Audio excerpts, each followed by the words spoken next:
Hi years. ఈరోజు మనము అధ్యాపన శాస్త్రం బిఎడ్ గణిత శాస్త్ర బోధనాభ్యాసన శాస్త్రం 1లో తెలుగు అకాడమీ వారిదండి ఆంధ్రప్రదేశ్. దాంట్లో భాగంగా 3వ అధ్యాయంలో ఉన్నాము. గణిత భావనల బోధన అభ్యాసంలో పద్ధతులు, ఉపగమాలు, వ్యూహాల్లో ఉన్నామండి. సో లాస్ట్ టాపిక్ అయినటువంటి 3.4 సమస్య పరిష్కారంలో దశలు, సోపానాలు, అంకగణితము, బీజగణితము, రేఖాగణితము, త్రికోణమితి, సంభావిత, సాంఖ్యక శాస్త్ర శాఖల్లో ఒక సమస్యను సాధించడానికి గల వివిధ ఐచ్ఛికాలను కనుగొని ఇవన్నీ చెప్పుకుంటాం. దీంట్లో పరిచయం. ఫస్ట్గా జ్ఞానం అనేది, మనము ఒక సమస్య ఉందనుకోండి, వ్యక్తి ఏదైనా ప్రశ్నిస్తే మనకు జ్ఞానం ఉంటే చెప్తాము, లేకపోతే చెప్పలేమన్నమాట. ఆ విధంగా జ్ఞానం అనేది వ్యక్తికి మారుతూ ఉంటుంది. జ్ఞానంలో వ్యక్తిగత భేదాలు ఉంటాయి. ఇప్పుడు సమస్య నిర్వచనం తీసుకుంటే, ఒక విద్యార్థికి పరిపాటుగా ఉండే విధానం అంటే రొటీన్ ప్రొసీజర్ ద్వారా సమస్య పరిష్కరించలేక ఒక సవాలుగా నిలిచే ప్రశ్ననే సమస్య అంటారు. ఆ సవాలును అంగీకరించి దాని పరిష్కారం కోసం పాటుపడే ప్రక్రియనే సమస్య పరిష్కారము అంటారు అని చెప్పారు కూనే, డేవిస్, హెండర్సన్ అనే శాస్త్రవేత్తలండి. ఇది ఇంపార్టెంట్ బిట్ డిఎస్సికి. ఒక సవాలును అంగీకరించి దాని పరిష్కారం కోసం పాటుపడే ప్రక్రియే సమస్య పరిష్కారం అవుతుంది. ఎవరు చెప్పారండి? కూనే, డేవిస్, హెండర్సన్. నెక్స్ట్ గాగ్నే గారు 1970 అభిప్రాయంలో అభ్యసన యొక్క అత్యున్నత రూపమే సమస్య పరిష్కారము. ఓర్జన్ మాటల్లో చెప్పాలంటే, ఒక అభ్యాసకుడు నూతన సమస్య పరిస్థితికి ఒక పరిష్కారాన్ని సాధించడానికి ఇంతకు ముందు నేర్చుకున్న నియమాల కలయికనే కనుగొనే ప్రక్రియ. ఇలా ఇద్దరు శాస్త్రవేత్తలు చెప్పారండి. ఇక్కడ గాగ్నే గారేమో అభ్యసన యొక్క అత్యున్నత రూపమే సమస్య పరిష్కారము. ఓర్జన్ గారు ఏం చెప్పారు?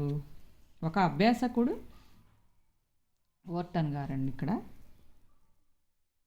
ఒక అభ్యాసకుడు నూతన సమస్య పరిస్థితికి ఒక పరిష్కారాన్ని సాధించడానికి ఇంతకుముందు నేర్చుకున్న నియమాల కలయికనే కనుగొనే ప్రక్రియనే సమస్య పరిష్కారం అని చెప్పి అంటారని చెప్పారు. నెక్స్ట్ సమస్య పరిష్కార బోధన ప్రాముఖ్యత. నిజ జీవిత సమస్య పరిస్థితుల్లో గణితాన్ని అనువర్తించడం, నేర్చుకోవడంలో సమస్య పరిష్కారం అనేది అత్యంత ముఖ్యమైనవి.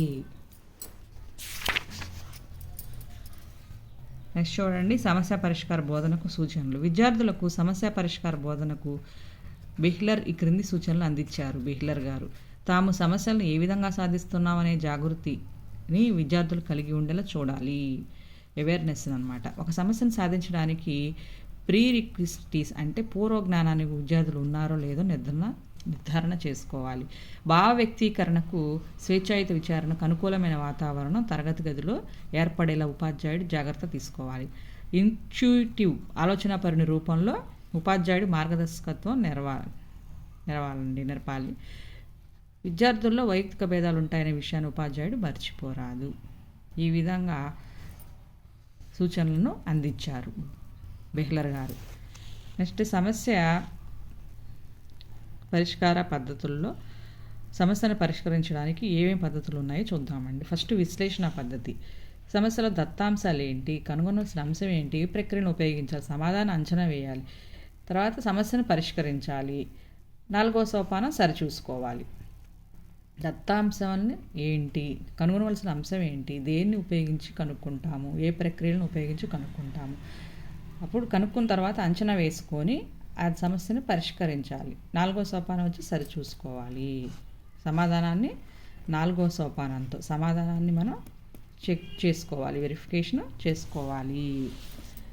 అది విశ్లేషణ పద్ధతి. రేఖాచిత్ర పద్ధతి.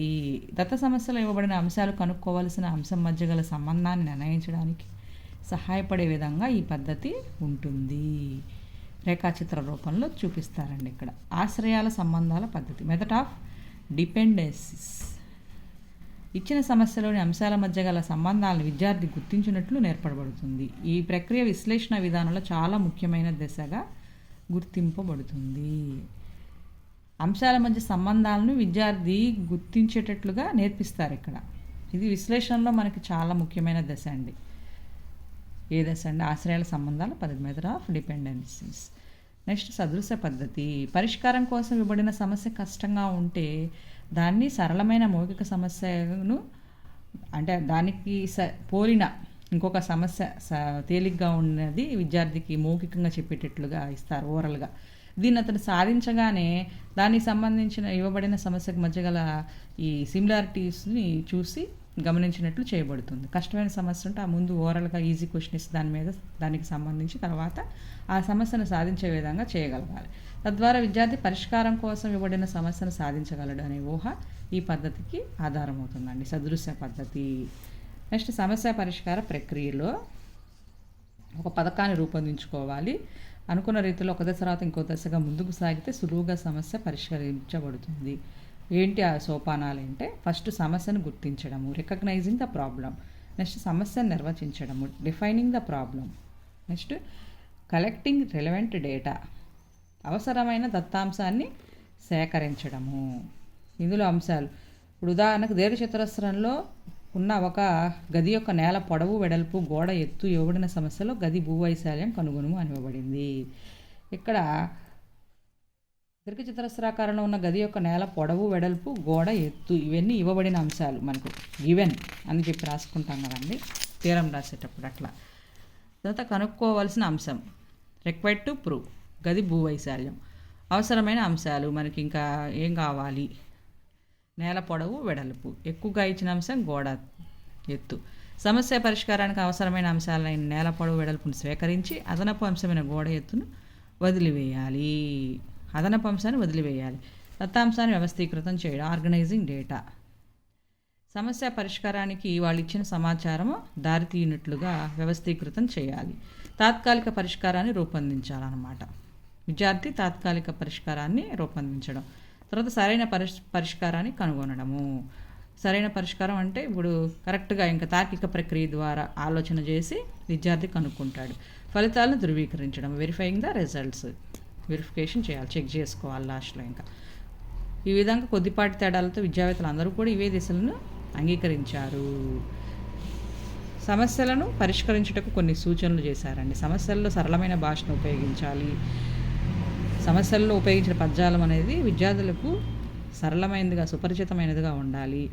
ఇక్కడ డెమాన్స్ట్రేషన్ కోరదగింది. శబ్ద వివరణ కంటే ప్రదర్శన ఇవ్వాలి. ఇక్కడ విద్యార్థి అర్థం చేసుకునే విధంగా ఉండాలి. అనుభవాల నుంచి సమస్యాత్మక పరిస్థితులు తీసుకోవాలి. జీవిత పరిస్థితుల ఆధారంగా సమస్యలు చేయాలి. ఇతరుల సహాయం లేకుండానే ప్రయత్నించగలగాలి సమస్య పరిష్కారానికి. గణన నైపుణ్యాలు సమస్య పరిష్కారంలో సహాయపడతాయి.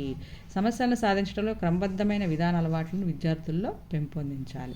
ఈ విధంగా మనం చూసుకుంటే ఇంపార్టెంట్ వరకు చెప్పుకున్నామండి. నెక్స్ట్ యోగ్యతలు స్వీయ అభ్యసనం, సెల్ఫ్ లెర్నింగ్ అలవాటు చేస్తుంది. మానసిక కుతూహలాన్ని ప్రేరేపిస్తుంది. వ్యక్తిగత పనులకు అవకాశాలను కల్పిస్తుంది. ఇచ్చిన సమయంలోనే ఇంకా ఎక్కువ సమస్యలను సాధించగలుగుతాడు. ఉపాధ్యాయుడు విద్యార్థుల మధ్య సన్నిహిత సంబంధం పెంపొందుతుంది. విద్యార్థుల ఆలోచన విచక్షణ ఊహాశక్తిని ప్రేరేపిస్తుంది. ఓర్పు సహకారం ఆత్మవిశ్వాసం లక్షణాలను పెంపొందిస్తుంది. నిజ జీవితంలో సమస్యల పరిష్కారానికి విద్యార్థులను సిద్ధపరుస్తుంది. గణిత సమస్యల పరిష్కారానికి నిజ జీవితంలో పరిష్కారానికి మధ్య సారూప్యత ఎక్కువగా ఉంటుంది. దీనికి కొన్ని పరిష్కరించడంలో ఇబ్బంది కారణాలు ఏంటి అసలు అంటే దాని మీద ఆసక్తి ఉండదు విద్యార్థికి. ఆ ఆసక్తి ఉంటేనే ఆ సమ్ము చేస్తాడనమాట. అందుకని ఆసక్తి లేకపోవడం వల్ల చేయలేడు. గణన నైపుణ్యాలు లేకపోవడం వల్ల, తక్కువ మానసిక సామర్థ్యాన్ని కలిగి ఉండటం వల్ల, రాతపూర్వక పనిని ఒక క్రమంలో అమర్చడంలో కొంచెం లోపం వస్తుంది. ధర్మాలు నియమాలు సూత్రాలకు సంబంధించిన అవగాహన అనేవి కొన్ని గుర్తొస్తాయి, కొన్ని గుర్తు రావాలి, అలా ఉంటుంది.